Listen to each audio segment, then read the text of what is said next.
a new formula to determine Social Security check amounts. I have all the details and exactly what you need to know, as well as how much this would adjust checks right here in the video. Let's get right into it. I know in this video, I do want to bring to your attention a new formula they are discussing, which would be used to determine how much Social Security beneficiaries get on a monthly basis for the rest of their lives. Now, this is actually a welcome change and a welcomed formula because, believe it or not, this would actually be in the benefit of the beneficiary. Now, let's be real for a second. How often do they come forward with ideas and plans and proposals that would actually be beneficial to the beneficiary? It's not very often, but this would actually be better for the beneficiaries as they would increase checks and make things more advantageous to the beneficiaries because the formula they are currently using is actually not in the best interest of the beneficiary, but this new formula would be. And that's what I want to talk about here in the video, which, by the way, no, I am not talking about the COLA or how the COLA is adjusted.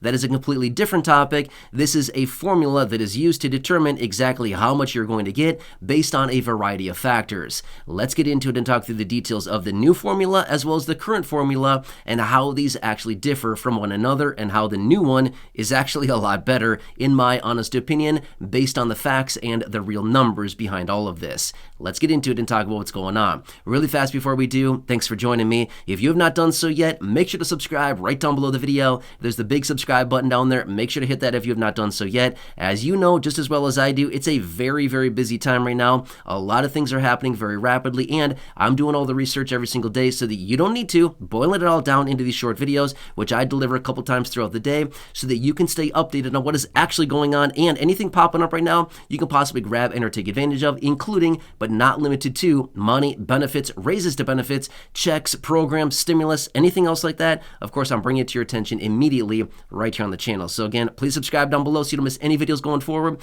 and let's get into it and talk about the new formula they're talking about. What are the details of it and how does it compare to the current formula they've been using literally since day one to determine how much Social Security beneficiaries get on a monthly basis and basically for the rest of your lives. Very important stuff. Now, again, you might be thinking, oh, this is only going to change my benefit by, say, $20, $40, $100 a month, something like that. But guess what? Over months and months, years and years, decades and decades of receiving benefits, now we're talking serious money, right? It's a lot of money over the course of basically your entire life. All right, so let me explain really quickly the formula that they are currently using as of right now, okay? And then I'll get into it and talk about the formula that they are introducing here and this new one and how it would actually compare.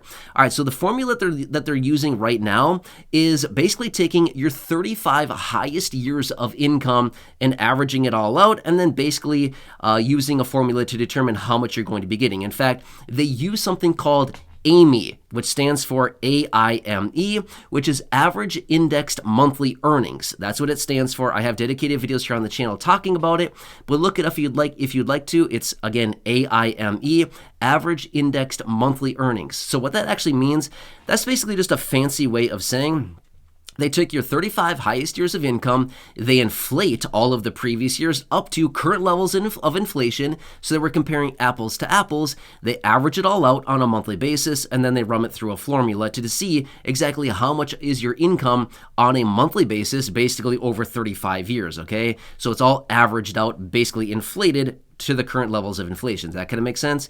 So anyway, that is kind of the acronym and what they use, okay? Now, that's the formula that they're currently using and have been for a very long time. Now, the new formula that they're talking about, and again, I want to bring this to your attention because this would actually be better. Now, one more quick side note. I want to throw this out there really fast here.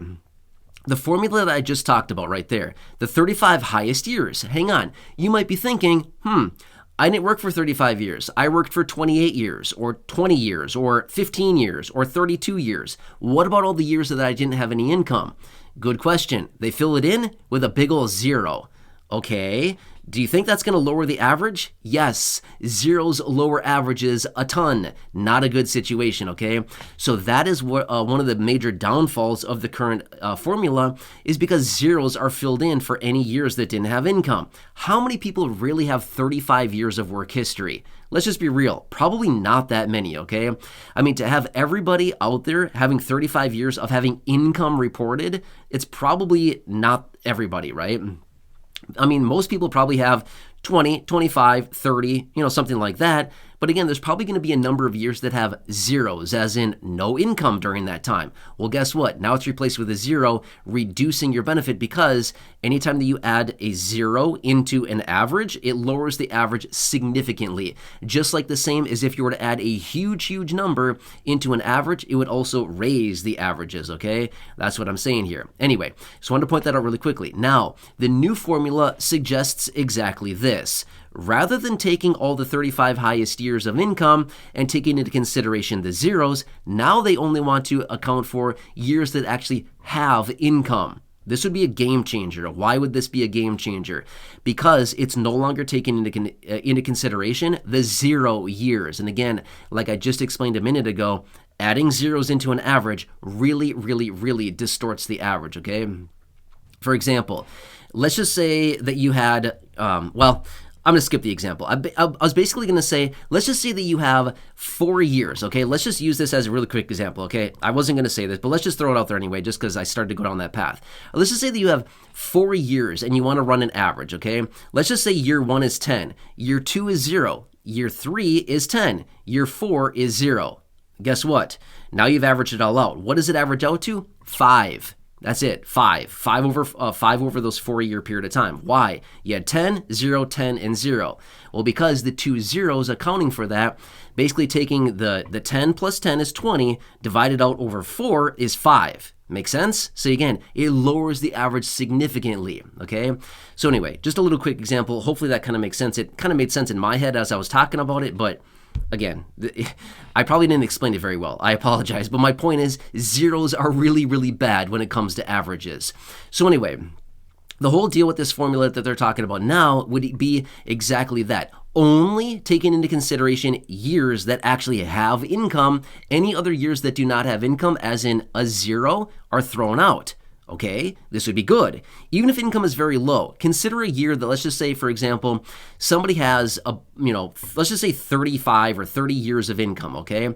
But let's just say that, 1 year it's $3,000. Another year it's $20,000. Another year they did really well and it's $85,000. Another year is, I don't know, $50,000, $40,000, $60,000, $22,000, $5,000, whatever. Doesn't matter. Guess what? Even those years that have $5,000 and $3,000 that I mentioned there, it's way better than 0. Okay? Because even though those numbers are very small, you're right, they are small, but at the end of the day, it is way better and advantageous to the beneficiary than a big old 0 in that place. It's still going to lower the average, but not nearly as much as a 0 would, right? So anyway, that's what they're saying now, is that maybe we should adjust this formula, and this would actually be beneficial for the beneficiary, because anytime that we have averages here and we can throw out the zeros and replace them even with a small number, doesn't really matter. Even if the number is very small, it's way better than a 0 here, okay? So that's exactly what I'm talking about, and that is the new formula that they're discussing. Now, just like so many proposals out there, it has not been passed yet, but this is something that they're considering. This is something that they're talking about, and it would also be, pretty nice for the beneficiaries. It would adjust benefits a little bit higher for those beneficiaries who would be using this new formula, and again, maybe it only translates into an extra $20 a month, okay? It's $20 a month for year 1. Then guess what? The COLA is compounded on top of that with the other benefit, and now maybe $21 or $22 a month, more for the next year. And then it's compounded again and again and again over years and years, decades and decades. We're talking serious money over long periods of time, okay? But on a monthly basis, it might not be that much. It might only be a few dollars more on a monthly basis. But guess what? Like I just said, compounding is a huge friend of beneficiaries over long periods of time, taking into consideration the COLAs and stuff like that. Now we're talking a lot more money, okay? Just remember that. Anytime that you combine compounding and time, you're going to end up with a big number. That's the point of the story here, okay? Anyway, of course, I'll continue to watch this one very closely. Just like everything else, there's a lot of things that are happening right now, and I've said it 1,000 times before in other videos, and I'm going to say it again really quickly. 2024 is the year of Social Security. There's a lot of things that are happening, and I'm going to continue to bring everything to your attention, because there's a lot of people out there right now that know just as well as we do that Social Security beneficiaries, over 71, rapidly approaching 72 million people, turn out and vote in huge numbers, and this is also a huge percentage of our population. Very, very important. So it's all about Social Security in 2024. Anyway, I hope this one helps you. Again, I want to keep you posted with everything going on. Even if it is still in the proposal phase, we've got to pay attention to it because you never know at what point they're going to move forward and actually pass something, or that this could actually lead to something else that would change Social Security, because we know this much as well. Social Security will be reformed. Social Security will be changing. Guaranteed. We know it, okay? When is the big question? That's the big question mark that we don't have an answer to yet. We do not know when the reform will be coming or exactly what those changes will be, but we do know that they're coming, and it's probably sooner than later, okay? That's why we got to watch everything. We got to watch our back on this one because they have basically the authority to change it, and we want to know what's coming or potentially coming down the line here for fixed income beneficiaries. Anyway, hope this helps you. Again, please subscribe down below if you haven't done so yet. Make sure to share this video. Right down below the video is a share button. Make sure to share this with your friends, family, social media. Hit the like button or the thumbs up button down below. Make sure to go back and check out any of the other thousands of videos here on the channel, and leave your comments, questions, feedback down below. I want to do what I can to keep you informed and to be here for you every single day, as I have promised to do for the last several years, and I will continue to be going forward. Enjoy your day. Hope this helps you, and I'll catch you again later in the next video. Take care.